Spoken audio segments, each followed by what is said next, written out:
सत्य निकेतन हॉस्टल का सच। रात के ठीक 1:37 AM हो रहे थे। दिल्ली यूनिवर्सिटी के पास सत्य निकेतन की गलियां लगभग खाली हो चुकी थीं। दिन में जहां यह जगह छात्रों, कैफे और हंसी मजाक से भरी रहती थी, वहीं रात में यह इलाका एकदम अलग लगने लगता था। अजीब, खामोश और डरावना। राहुल, जो कि डीयू का फर्स्ट ईयर स्टूडेंट था, अभी अभी अपने दोस्त की बर्थडे पार्टी से लौट रहा था। उसके दोस्त का पीजी सत्य निकेतन की एक पुरानी गली में था। उसने सोचा, बस 5 मिनट की बात है, मैं अपने पीजी तक पहुंच जाऊंगा। लेकिन उसे क्या पता था कि यह रात उसकी जिंदगी की आखिरी नॉर्मल रात होने वाली है। जैसे ही राहुल एक शॉर्टकट लेने के लिए एक संकरी गली में मुड़ा, उसे कुछ अजीब महसूस हुआ। हवा अचानक ठंडी हो गई, आसपास के स्ट्रीट लाइट्स हल्के हल्के फ्लिकर करने लगे, और सबसे डरावनी बात, पूरी गली में सन्नाटा था। यह वही गली थी जहां दिन में चाय की दुकानें और स्टूडेंट्स की भीड़ होती थी। राहुल ने फोन निकाला। No network. यह कैसे हो सकता है, उसने खुद से कहा। तभी टप टप टप किसी के कदमों की आवाज उसके पीछे से आने लगी। राहुल धीरे धीरे पीछे मुड़ा, लेकिन वहां कोई नहीं था। शायद मेरा भ्रम है, उसने खुद को समझाया। वो जैसे ही आगे बढ़ा, सामने एक पुराना बंद पीजी दिखाई दिया। उस पीजी की खिड़की में किसी की परछाई खड़ी थी। राहुल ने ध्यान से देखा। वो एक लड़की थी। लंबे बिखरे बाल, सफेद कपड़े, सिर नीचे झुका हुआ। वो धीरे धीरे अपना सिर उठाने लगी। उसकी आंखें पूरी तरह काली थीं। राहुल चिल्लाना चाहता था, लेकिन उसकी आवाज नहीं निकल रही थी। उस लड़की ने अचानक खिड़की से बाहर झांककर राहुल को देखा, और फिर बिना दरवाजा खोले वो सीधे दीवार के आर पार निकल आई। अब वो गली में थी और राहुल से बस 10 कदम दूर।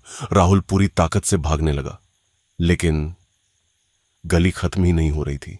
हर मोड़ उसे उसी पीजी के पास वापस ला रहा था। उसने पीछे देखा। वो लड़की अब धीरे धीरे चल नहीं रही थी। वो हवा में तैर रही थी और तेजी से उसके करीब आ रही थी। अचानक राहुल को याद आया, उसके दोस्त ने पार्टी में एक बात बताई थी। भाई, सत्य निकेतन में एक पुराना पीजी है जहां एक लड़की ने सुसाइड किया था। कहते हैं वो आज भी रात में दिखती है। राहुल के शरीर में सिहरन दौड़ गई। राहुल एक बंद कमरे में जा घुसा। वही पुराना पीजी।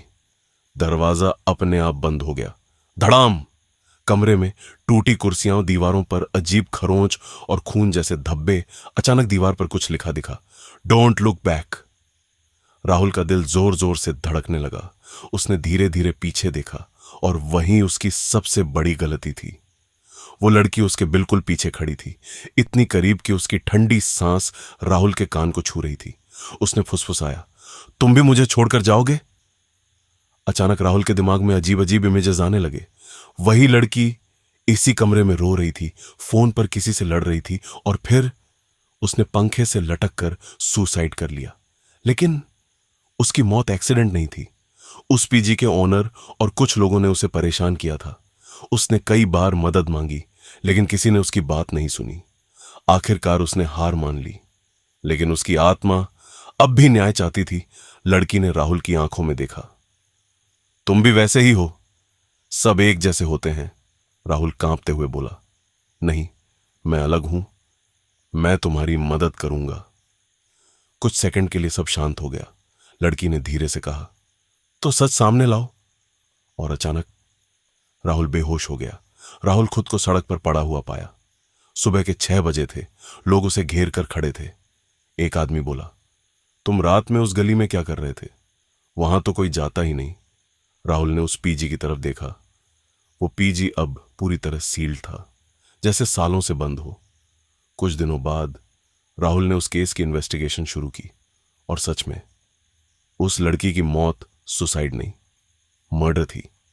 उसने सबूत पुलिस को दिए। लेकिन एक रात जब राहुल अपने कमरे में सो रहा था, उसका फोन अपने आप ऑन हुआ और स्क्रीन पर एक फोटो खुली।